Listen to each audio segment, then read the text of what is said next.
America ভেবেছিল তারা বাংলাদেশের সামরিক ঘাঁটি তৈরি করতে পারলে এক ঢিলে অনেক পাখি মারতে পারবে।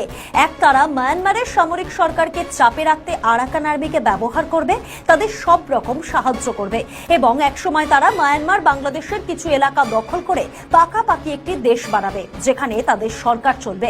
দ্বিতীয়ত, চীনকে কাউন্টার করার জন্য আর ভারতের প্রয়োজন হবে না, অর্থাৎ ভারতকে আর বিশেষ কোনো সুযোগ সুবিধা দিতে হবে না, তারাই সরাসরি চীনের ওপর নজর রাখতে পারবে। তাই তারা বাংলাদেশকে টার্গেট করে তাদের খেলা শুরু করে এবং সফলও হয়। কিন্তু ডোনাল্ড ট্রাম্প প্রথম দিকে বুঝতে পারেননি, অথবা তার পাগলাটে স্বভাবের জন্য, অথবা তিনি বাইডেন সরকারকে ছোট করতে গিয়ে আমেরিকার মুখোশটি খুলে দেন, যার ফলে গণ অভ্যুত্থান, জুলাই বিপ্লব, এইসব চেঁচাতে থাকা ছাত্রদের মুখোশও খুলে যায়। আর এইসব জানাজানির পর আমেরিকা বুঝতে পারে তাদের ভুল ঢাকতে কিছু একটা করতে হবে। তাই তুলসী গাবার্ড ঘোষণা করেন যে আমেরিকা ভবিষ্যতে এই ধরনের কাজ করবে না, অর্থাৎ তারা আর অন্য দেশের সরকার ফেলতে তাদের সংস্থাকে ব্যবহার করবে না। তবে যতদিন যেতে থাকে আমেরিকা বুঝতে পারে বাংলাদেশের মাটি তাদের হাত থেকে বেরিয়ে যাচ্ছে। এখন সেখানে আর শুধুমাত্র তাদের আধিপত্য নেই, সেখানে কোনো দল চাইছে চীনকে, কেউ বা তুরস্ককে। শুধু তাই নয়, যে ছাত্রদের তারা সাহায্য করেছিল তারা কোনো জনসমর্থন পাবে না। কিন্তু দেশ ক্রমশ অস্থির হতে শুরু করেছে, যার দায় পড়েছে তাদের উপর, আর তারা সেখানে তাদের সম্পূর্ণ কর্তৃত্ব কায়েমও করতে পারছে না। উল্টে দিনের পর দিন তাদের এজেন্টরা মারা যাচ্ছে।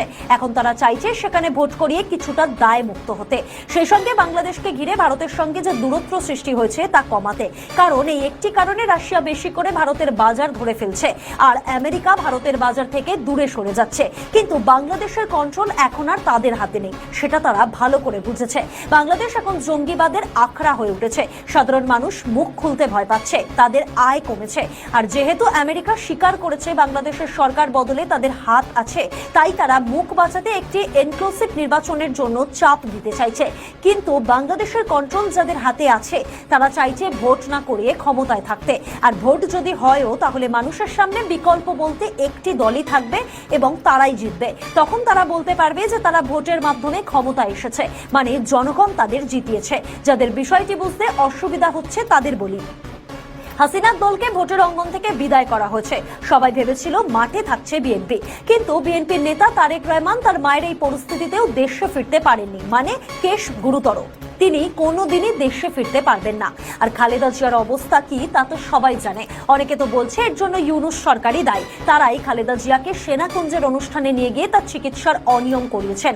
তার মুখে নাকি মাস্কও ছিল না, তিনি অনেকক্ষণ ঠান্ডার মধ্যে ছিলেন এবং চিকিৎসার পরিপন্থী অনেক কিছু করা হয়েছে তার সঙ্গে, যার ফলে তার শরীর এতটা খারাপ হয়েছে। ফলে -2 এর খেলায় সফল ইউনূস এবং জামাত।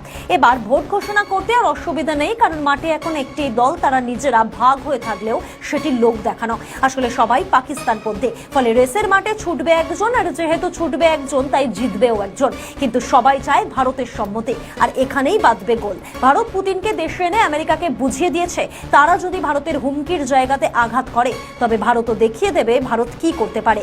একদিকে ভারতের বাজার হারিয়ে ট্রাম্প এখন নিজের দেশেই বিক্ষোভের মুখে, ফলে সীমান্ত সুরক্ষা নিয়ে ভারতের সব শর্ত মানতে বাধ্য আমেরিকা। আর ভারতের শর্ত হলো বাংলাদেশে এমন একটি নির্বাচন যেখানে জিতবে সে দেশের মুক্তিযুদ্ধের পক্ষে থাকা দল। ফলে বিএনপির ওপর ভরসা হারানো মানুষ ঝুঁকবে আওয়ামী লীগের দিকে।